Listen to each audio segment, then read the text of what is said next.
Baik, saya dari kelompok 6.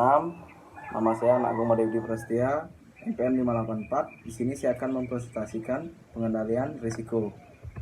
Yang pertama, pengertian pengendalian risiko. Pengendalian adalah salah satu fungsi manajemen yang merupakan pengukuran dan koreksi semua kegiatan di dalam rangka memastikan bahwa tujuan dan rencana perusahaan dapat terlaksana dengan baik. Sedangkan risiko dapat diartikan sebagai kans kerugian, kemungkinan kerugian, atau ketidakpastian. Kedua, metode pengendalian risiko.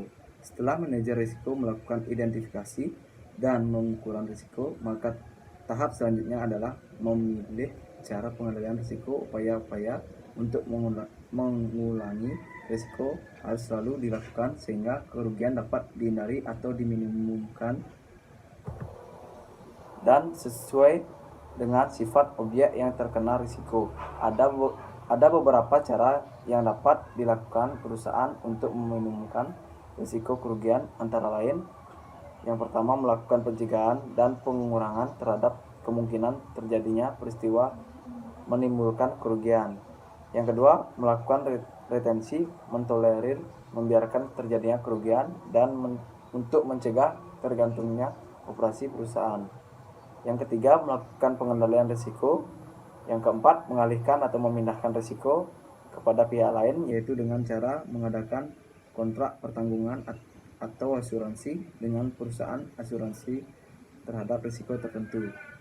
Baik, selanjutnya presentasi saya akan dilanjutkan oleh teman saya. Yaitu yang selanjutnya penanggulangan risiko. Penanggulangan risiko tersebut dapat dilakukan dengan berbagai cara, dan pengelolaan berbagai cara penanggulangan risiko ini yang disebut manajemen risiko. Pengelolaan tersebut meliputi langkah-langkah antara lainnya seperti ini.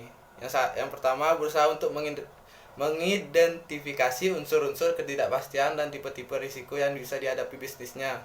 Berusaha untuk menghindari dan menanggulangi semua unsur kepastiannya. Misalnya dengan membuat perencanaan yang baik dan cermat. Berusaha untuk mengetahui korelasi dan konsekuensi antara peristiwa sehingga dapat diketahui risiko-risiko yang terkandung di dalamnya. Nah, dalam penanganan risiko ada beberapa metode yang digunakan, yaitu diantaranya menghindari risiko. Menghindari suatu risiko murni adalah menghindarkan harta, orang, atau kegiatan dari beberapa karakteristik penghindaran risiko seharusnya diperhatikan.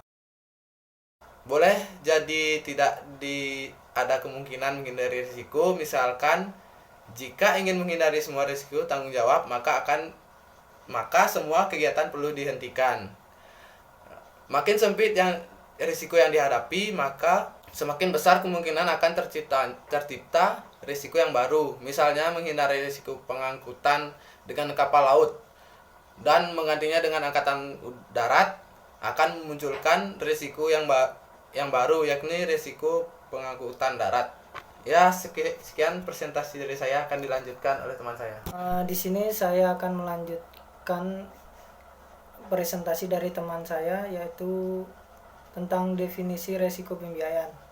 Resiko pembiayaan sering dikaitkan dengan resiko gagal bayar. Resiko ini mengacu pada potensi kerugian yang dihadapi bank ketika pembiayaan yang diberikan kepada debitur macet, di mana debitur tidak mampu memenuhi kewajiban mengembalikan modal yang diberikan oleh bank. Selain pengembalian modal, resiko ini juga mencakup ketidakmampuan debitur menyerahkan porsi keuntungan yang seharusnya diperoleh oleh bank yang telah disepakati di awal. Konsekuensi penggunaan definisi ini adalah resiko pembiayaan hanya berlaku untuk akad berbasis utang seperti kardu hasan, jual beli muajal, dan jual beli saham. Debitur melakukan pembiayaan menggunakan skema akad-akad tersebut diwajibkan untuk membayar kembali kepada bank sesuai termin yang telah disepakati.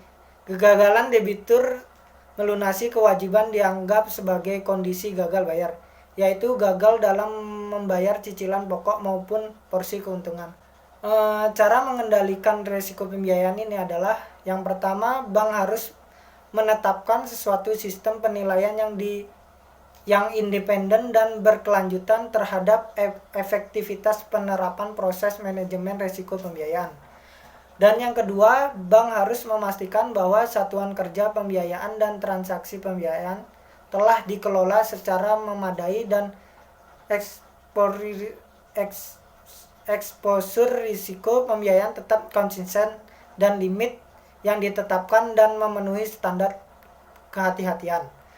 Dan yang ketiga, bank harus memiliki prosedur pengelolaan penanganan pembiayaan bermasalah, termasuk sistem deteksi pembiayaan bermasalah secara tertulis dan menerapkan secara efektif apabila bank memiliki pembiayaan bermasalah yang cukup signifikan. Bank harus memisahkan fungsi penyelesaian pembiayaan bermasalah tersebut dengan fungsi yang memutuskan penyaluran pembiayaan. Sekian presentasi dari kelompok kami, yaitu kelompok 6. Apabila ada salah-salah kata, kami mohon maaf. Dan sekian, terima kasih banyak.